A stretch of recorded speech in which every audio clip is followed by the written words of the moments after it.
Hi friends, అందరూ ఎలా ఉన్నారు? ఇప్పటివరకు మేఘన జీవితంలో జరిగినవి మీకు నచ్చినట్లయితే మీకు త్వరగా ఇంకా కావాలి అంటే నాకు కమెంట్ చేయండి. మీరు కమెంట్ చేస్తే నేను ఇంకా మోటివేట్ అయ్యి వీడియోస్ చేయడం స్టార్ట్ చేస్తాను. ఇప్పటివరకు మేఘన వాళ్ళ అమ్మగారి లైఫ్ గురించి తెలుసుకున్నారు. పెళ్ళి, పిల్లలు, ఆస్తి, గొడవలు వీటి గురించి తెలుసుకున్నారు.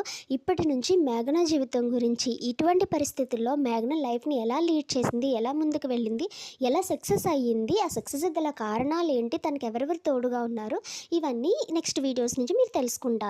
అదేవిధంగా మీరు మా ఛానల్ని సబ్స్క్రైబ్ చేయడం మాత్రం మర్చిపోకుండా మీరు సబ్స్క్రైబ్ చేసుకుని నోటిఫికేషన్ బెల్ని క్లిక్ చేయండి. నోటిఫికేషన్ బెల్ క్లిక్ చేయడం వల్ల నేను వీడియో పెట్టిన వెంటనే మీకు మా వీడియోస్ వస్తాయి.